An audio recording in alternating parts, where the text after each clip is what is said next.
Hello, everyone.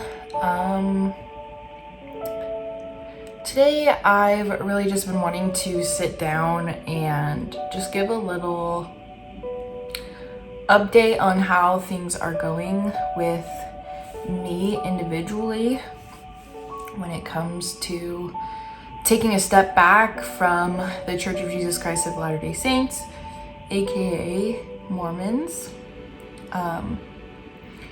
If you're new here, I was born and raised in the church. I have an episode out. I have 4 faith crisis videos uploaded here on my channel that I will link below and add in the cards over here if you're interested. And I was also a guest on a podcast called Latter-day Survivors. I will put that link in the description as well. That should be available anywhere that you listen to podcasts. There's just audio versions of that, or just an audio version. But there I share a small portion of my story. It's 3 hours long, but it is still a small portion. I'm 23 years old and I was born and raised in the church and experienced a lot growing up, so there's a lot to tell.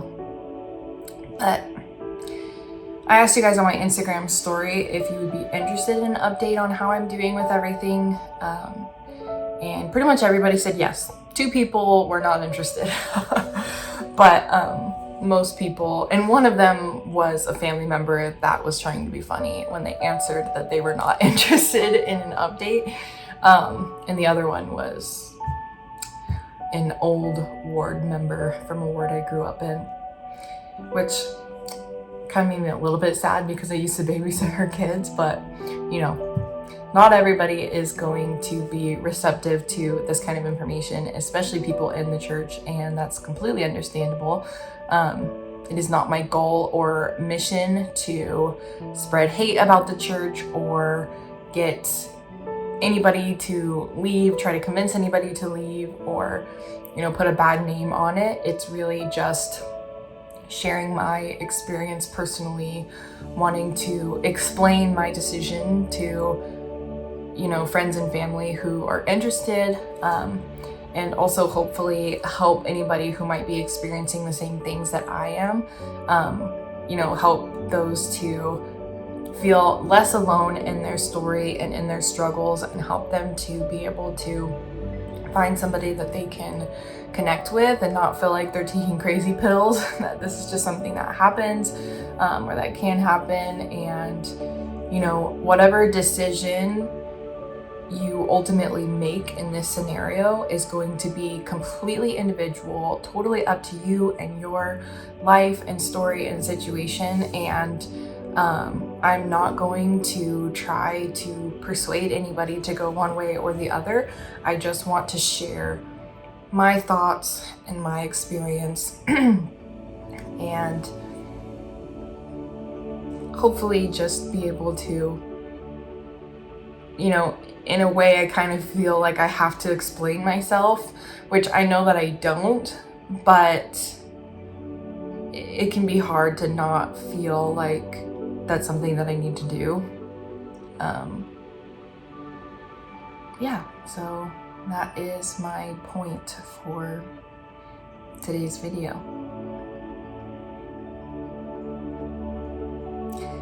If this kind of content is something that you're interested in, if you are experiencing a faith crisis yourself or not, if you're a friend or family member of mine or someone who just stumbled upon this video, whoever you are, I would love it if you would support this channel by subscribing, giving it a like, commenting any questions or concerns.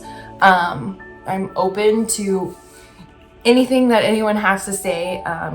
My Faith Crisis Part 2 video has a pretty poppin' comment section, so if you happen to go see that video, that one's got a lot of fun, different, conversations between you guys and me, and it was really a lot of fun. So totally leave comments, I respond to them, and share this video if you have any loved ones that you think, might benefit from it for one reason or another.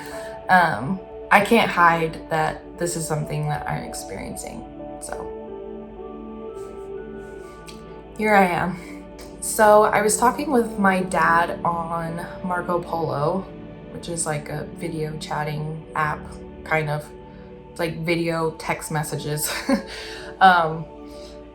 And I was letting him know that this was a video that I was wanting to make, and that you guys, or at least anybody who follows me on Instagram, was interested in hearing, an update and just kind of talking about how everything's going. And I asked for his advice on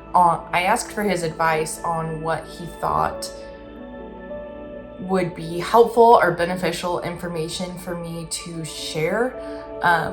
He recently watched all of my faith crisis videos, one after another. And so he's really been able to absorb everything that I've put out there about this journey that we've been on. And so I wanted his advice. Was there anything that I could have expanded on? Was there anything that you felt like wasn't mentioned? I just wanted his opinion. And he recommended that I share how normal this situation is, whether you end up leaving the church or staying in the church, or whatever your outcome is, this journey and having a faith crisis and having doubts and having questions in your religion, whether or not you're a member of, this specific church or another, this is something that's very normal, and it's something that happens to people. And I don't think it is normalized enough. And I think my dad was very smart in having that piece of advice, because a lot of times people's questions and doubts can be shamed and put down and told, that they're not having enough faith. And people can really be put down for having those kinds of questions and doubts.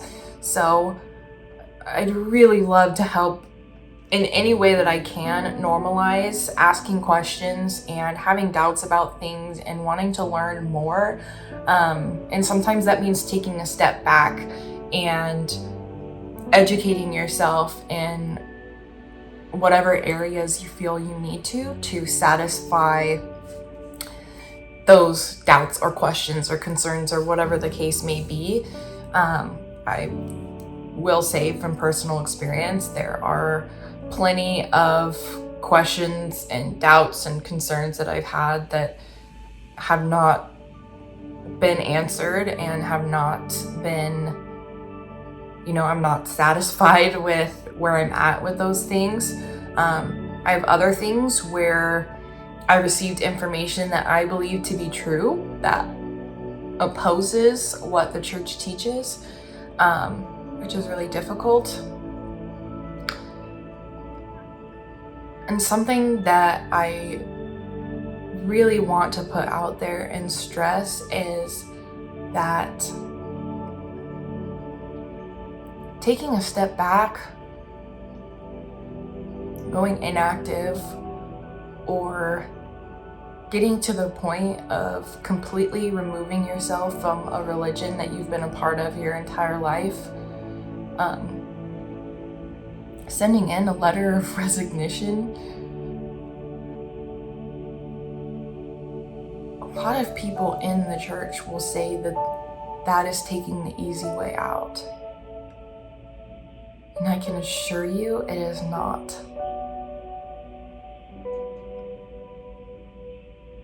The easiest thing to do would have been to stay.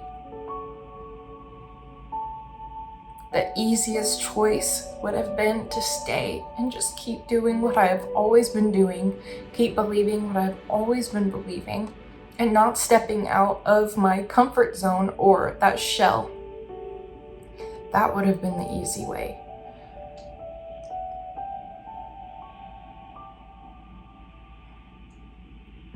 Choosing to follow through with doubts and questions and learning more about why the system is the way that it is, or why do we believe this, or why do we have so many contradicting beliefs.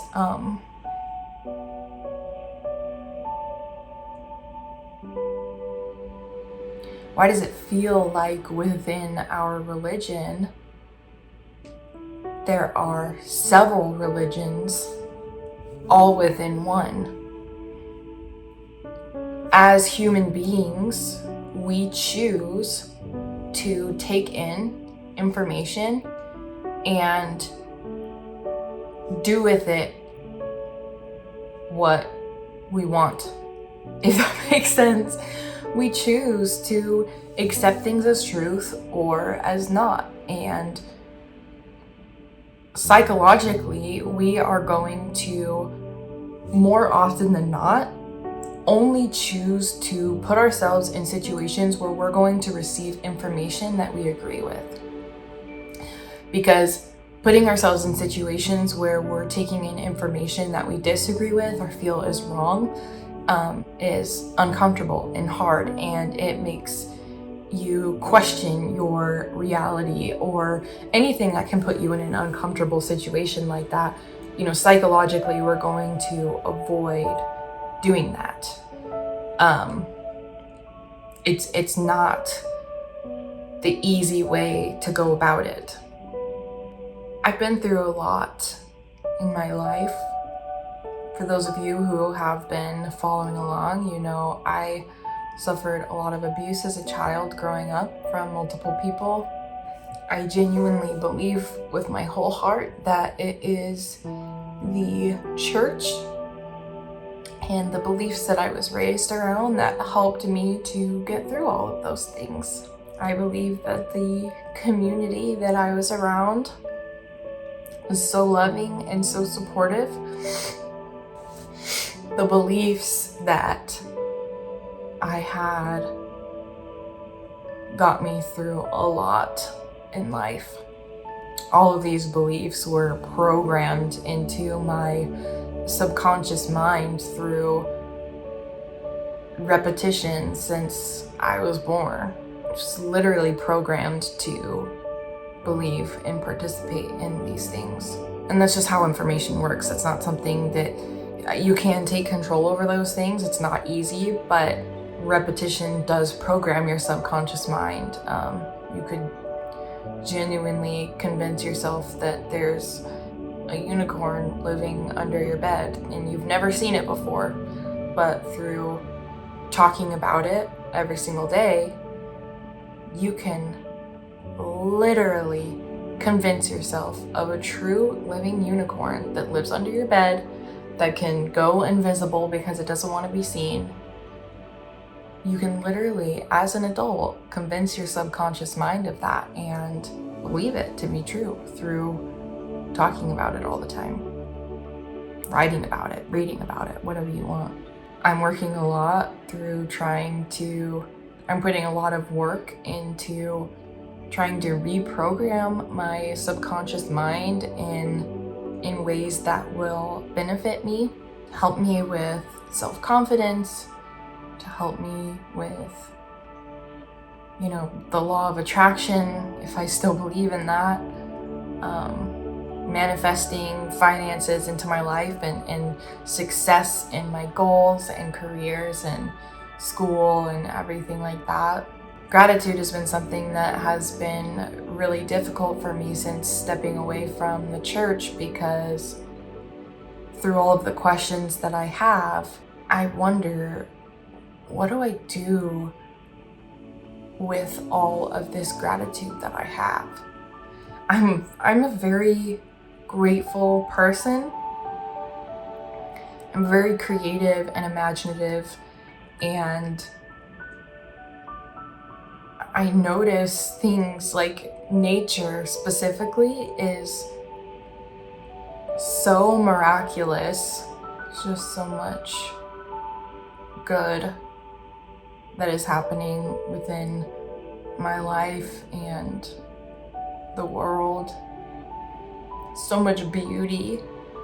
And I always knew where to put all of that gratitude.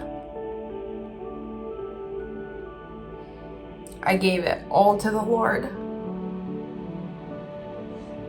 So I feel like I'm kind of going on little tangents of things that might not be super interesting to a lot of people. I just really want to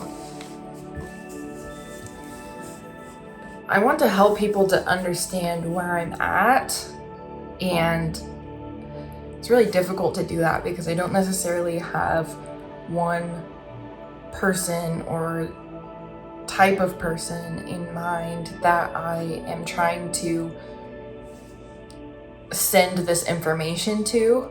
And so in trying to explain the way that I feel and explain my actions and beliefs without necessarily having one kind of person in mind, I'm really trying to share information that will resonate with everyone in some way or another. And I think that as much as that makes sense, it also will make things more difficult because I could potentially not resonate with anyone in trying to resonate with everyone. I have camera stress right now. Like, as soon as I turn the camera on, feel like I'm clamming up and I don't know what to say, and I don't want to hurt anyone's feelings, and I don't want to sound dumb, and I guess I could kind of just pretend that I'm in therapy. Speaking of which, I do have a new therapist who I've gone to once so far, and he seems to be, I believe that he's probably going to be the best therapist that I've ever seen. My psychiatrist specifically suggested that I look for an in-person therapist who specializes in existential therapy or psychotherapy, whatever it's called. I can't remember exactly, but I hadn't really heard of that before. She recommended this textbook to me because I love to learn, and I'm from sources that are reliable and credible. And so through everything that I've been experiencing, she was like, do you care if, when I'm asking you if you like to read and you like to learn, she's like, the book that I have in mind that I want to share with you is a textbook for people studying this kind of stuff and having, a psychology degree or whatever the case may be. She's like, it's a textbook. And I was like, I would love that. Thank you. I can't remember. I downloaded it on my Kindle because it was like half the price to download it on my Kindle instead of buying the actual textbook to my house. But I will link it in the description because I'm drawing a blank on what it's called, but it essentially is giving information about,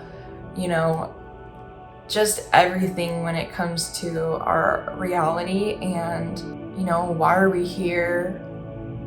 What's our purpose here? Where are we going? And all of these questions they become a lot more meaningful and deep when stepping away from a religion, because before I had all of these questions, I knew the answer to them. There wasn't a doubt in my mind that I had the full truth. And stepping away from that and learning more about space and things that astrophysicists study, and just learning about our environment and history of the world and the universe and our galaxy and the amount of stuff that's unknown, the things that we do know.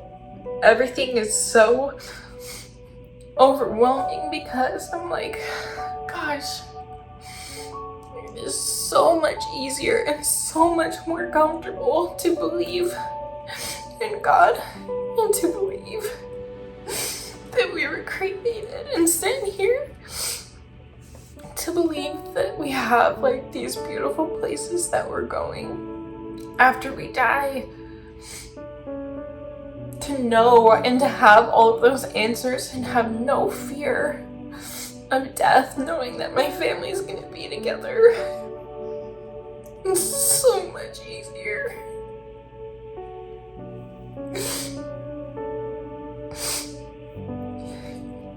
It's not the easy way out. It's taking a step back or leaving. It's hard. It's probably one of the hardest things I've ever done. Because now there's so much that I don't know. Because now I'm so interested in science and learning about our history and, like I said, space, and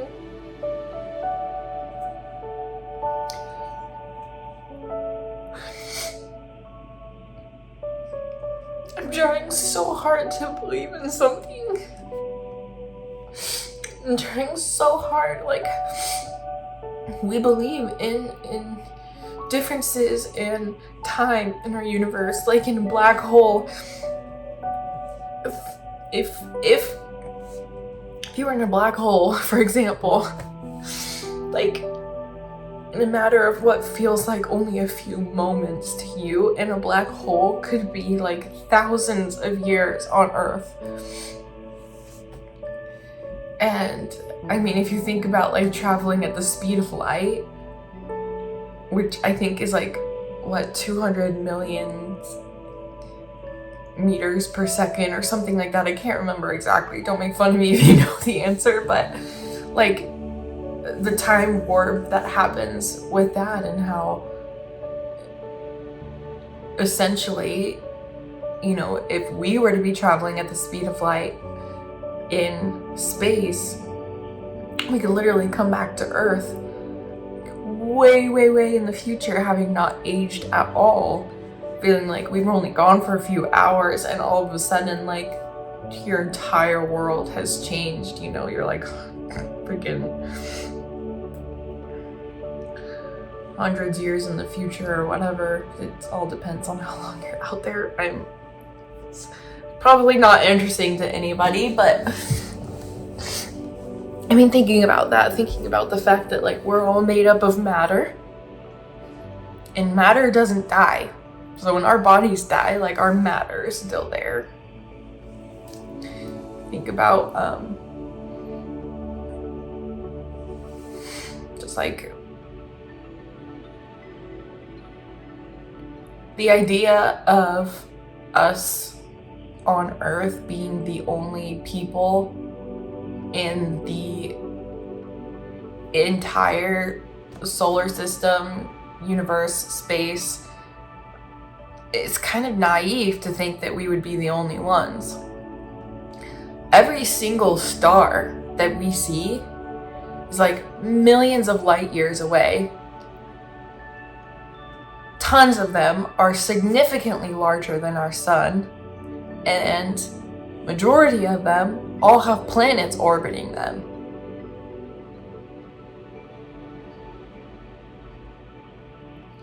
So it'd be naive to think that we were the only ones here.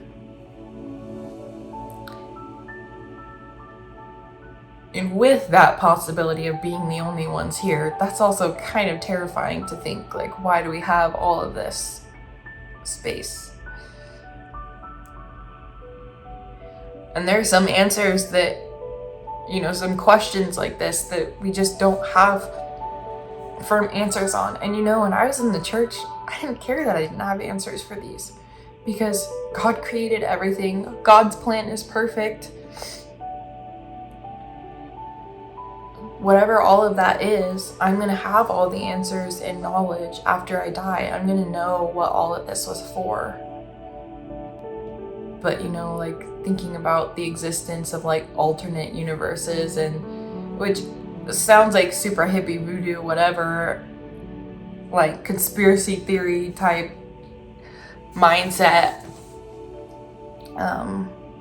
things to be thinking of. But in reality, the science of, you know, the possibility of these things existing are really fascinating. And it's like some of these insane, unexplainable things, I'm like, how could there not be a God? Like, I still don't understand how the existence of a God would make sense. It brings all of these questions that say, how could there not be? But then bringing God back into the picture is like, how does that make sense? How could that even?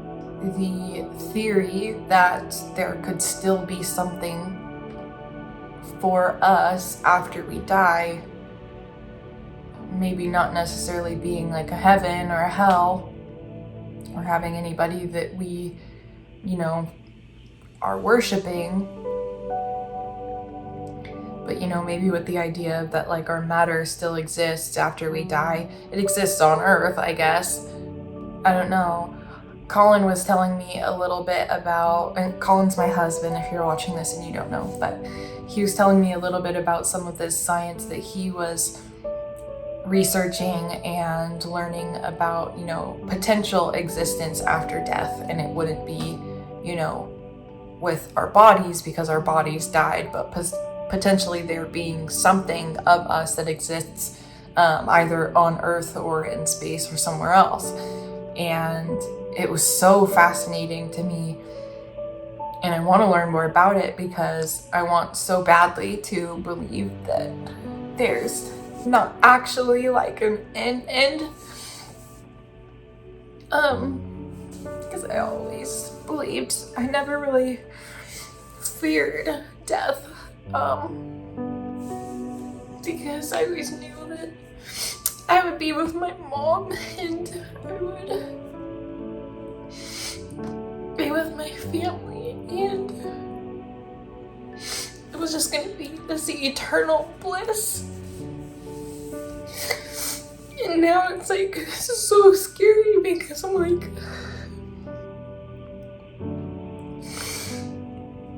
could this life on Earth really be it? Could there really just be nothing? I don't want to believe that. Like, even with all the science, all that I've been learning, and like the potential of there still being a piece of us that exists somewhere. And like,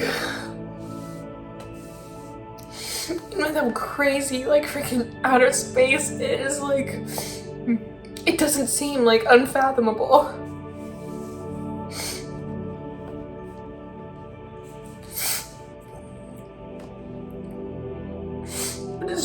It's so much easier to believe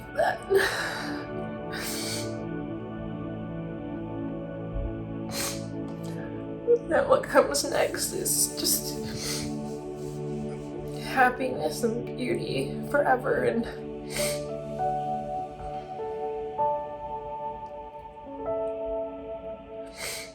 I just think of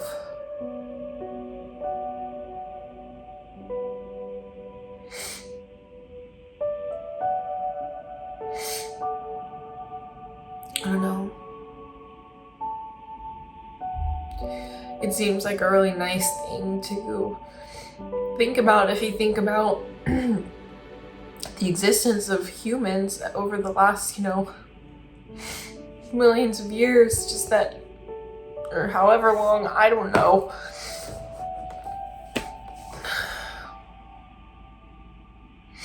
Just that when losing people that we love,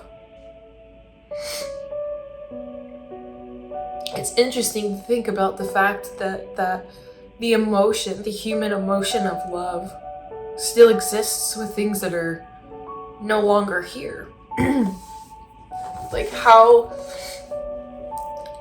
are we capable of loving things that have died, that are not here anymore?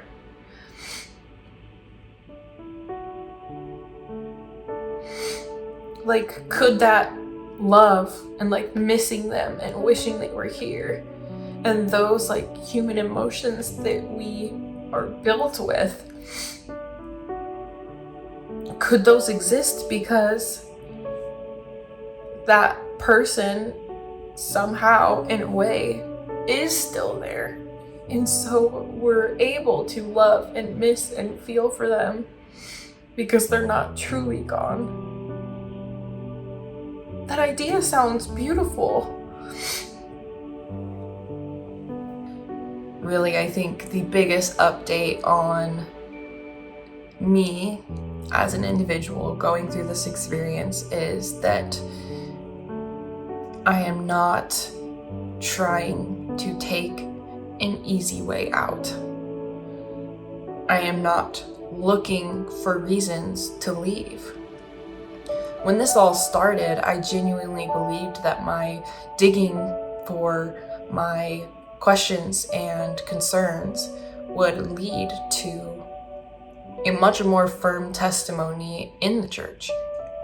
I believed that I was going to learn more about church history, and that it was going to strengthen my testimony and help me to be even closer to my church and to have more of that faith and belief in it, which I felt like I had already had, but I thought through learning more that I would just experience this more.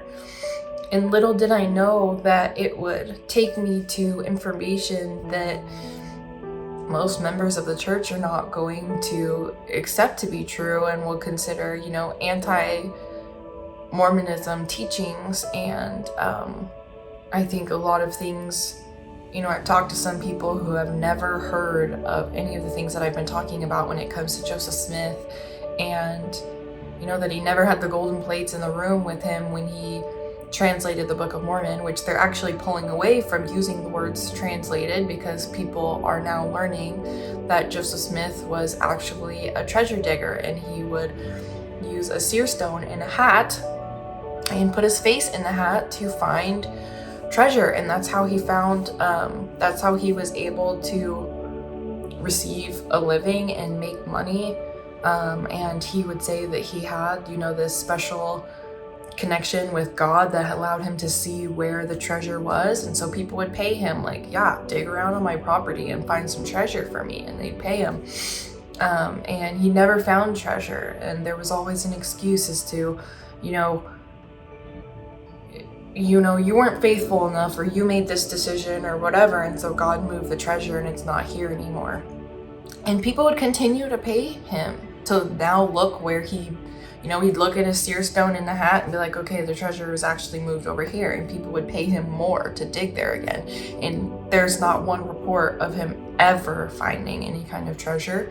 And this was all pre him having, the first vision story that, everyone talks about, which if you research into that even more, you'll see that he has every story that he's told of the first vision has been different. He tells different versions of the story. And, then not having the golden plates in the room with him to translate the Book of Mormon, he actually uses his seer stone in the hat to communicate with God, to where God tells him what to have, the scribe write down. Like the words glow on the rock. If anybody were to come and say that to you today, would you believe them? It's no wonder that the church doesn't teach it that way. You can find them saying that this is true on their website in their gospel topics essays. You can find this information where they say, yes, this is how it happened. Meanwhile, all of their manuals and every missionary that's around the world spreading the gospel and this information is not telling the story in the way that it truly happened. And that's just really deceitful in my mind. becomes really painful when you receive the true information. Like, why was this hidden from me? Why was the story told to me in a completely different way? If the Book of Mormon is the most correct book of any book on earth, then why are there so many things within it that contradict one another? When you learn more about Joseph Smith's history and his involvement in polygamy, I was always raised to believe that the polygamy happened during a time where other people were also participating in polygamy. It wasn't just Joseph Smith. It wasn't illegal. There was nothing wrong with it. It wasn't this morally wrong thing at the time. It's how people lived back then. Or, there was a shortage of men because all of them were like dying off in war or on missions. And so the wives needed to be sealed to other men so that they could be in the celestial kingdom, which is the highest degree of heaven, because you have to be sealed in order to be there. And none of that is true. Joseph Smith received the revelation of polygamy as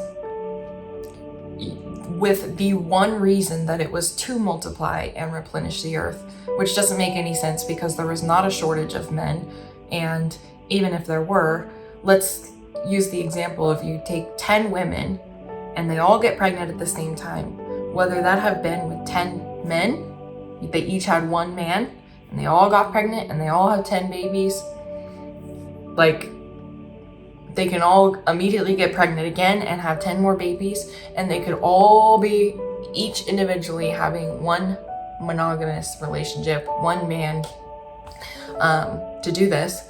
Or it can be a polygamous relationship, and this one man got all 10 of these women pregnant and they had 10 babies, and then he got all of them pregnant and had 10 babies.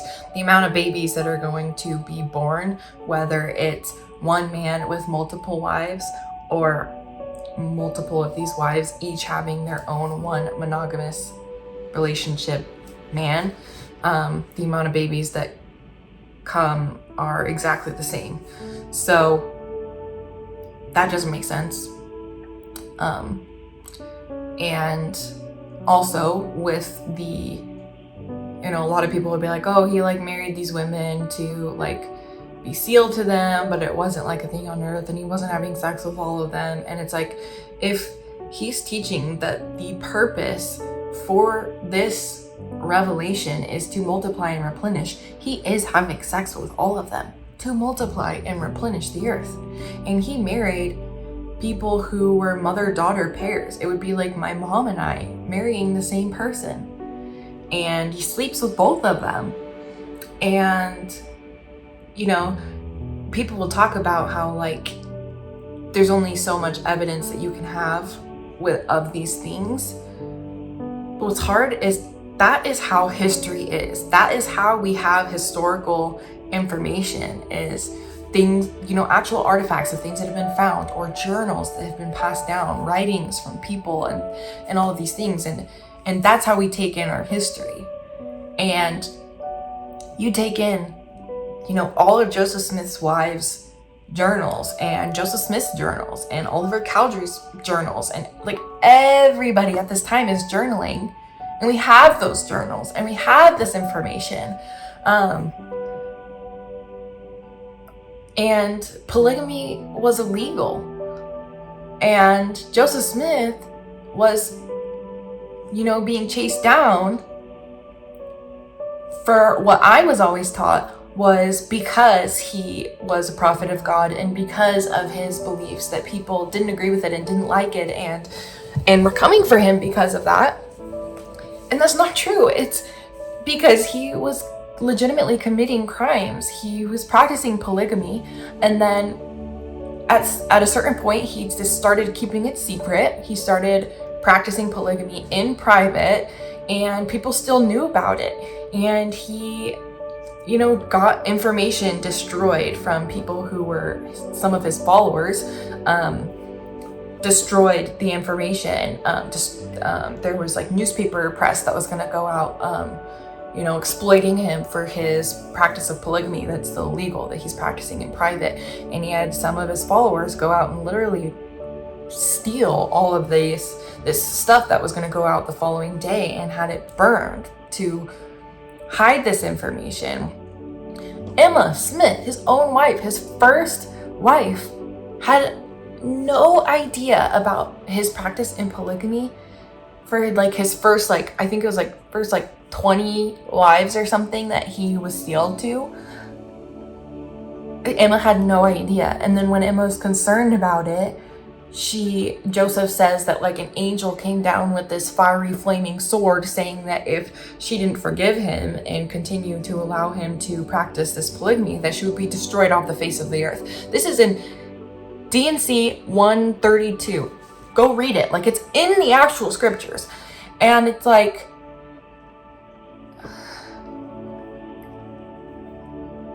just kind of feels like a lot of brainwashing and mind control. And I don't blame people in the church, because I believe that like it starts from truly like historical events and prophets and things that have been passed down for many years, causing people to be brainwashed and to hold these beliefs, is that it's almost like this hypnotic thing where, you know, and all of the repetition of church every Sunday and activities throughout the week, and, you know, general conference twice a year, and making sure, you know, that they're talking about things that you're doing every day, like reading your scriptures and saying your prayers and doing these things, and you participate in ministering activities, and people go on missions, and it's making it a part of your life every single day. That repetition is programming your subconscious mind to believe all of these things, to the point of believing that you know of their truth even without having an actual knowledge. You believe that you have an actual knowledge. It's where I'm at in life right now, guys, and I don't know what to do with it. I don't know where I'm going with it. I'm seeking therapy, help for it. I genuinely wish so badly with my whole heart that all of the things that I learned were not true, and that I still had the same beliefs that I did before, and that I could maintain being in the community of people who are full of love and compassion and service and kindness, especially when you hold the same beliefs as them. I wish so badly that I could have that, but I just don't believe it anymore. So things are hard, and I have to figure out what my purpose is and what, you know, my meaning is. I'm so blessed to be married and to have children right now, because if I didn't, I don't really know where I'd be or what I'd be doing. Or I know there's going to be members of the church who are going to tell me that it's because I've lost the spirit and I'm not doing all the things I'm supposed to, and I don't have that anymore, and blah, blah, blah. They're going to say all of those things. And in a way it's true, because all the way deep down to my programmed subconscious mind, I have realized that it is not true. And I wish it was. Really sorry for this depressing video, but this is just how my mind is going lately. Things are really not easy. I can't really sit down and think about it too deeply for too long, because this happens and I just kind of start spiraling, and there's too many questions that go unanswered, even scientifically, and that's hard. But I'll continue to keep you guys updated on this journey as I'm going through therapy and all of this, and hopefully find my meaning and purpose again. I love you guys a lot for hanging around and listening to me rant. Hopefully I didn't bore you to death. If I didn't, go ahead and hit that subscribe button and hit the notification bell so that you'll be updated when I do my next upload. So yeah, don't just assume that I'm going to show up on your For You page, okay? Please. subscribe, and like this video and share it with people who are maybe going through the same things and could use a supportive friend who is experiencing some of these things. And feel free to reach out to me. Even though I'm still struggling with it, I could be somebody who is, you know, on your team and understanding what you're going through, and whatever the case may be. I'll put all of my social medias down in the description. I'll have my Instagram, my TikTok, my Like to Know It, all of that good stuff. I try and include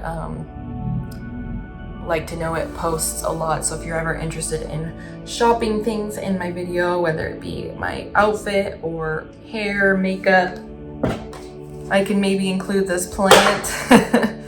I have a Hatch baby sound machine in here because my kids share one now. They used to have separate ones. But it has a little clock on it, so I use it as a clock. And now the light's on. Anyway, thank you guys so much. And hopefully this video was somewhat helpful or entertaining or informal or whatever. Informative is what I meant. But yeah, check out my other Faith Crisis videos if you haven't seen them. They'll be listed down in the description below. Please don't forget to subscribe and share this with your friends. And yeah, I love you guys. And I'll see you in my next one. Bye.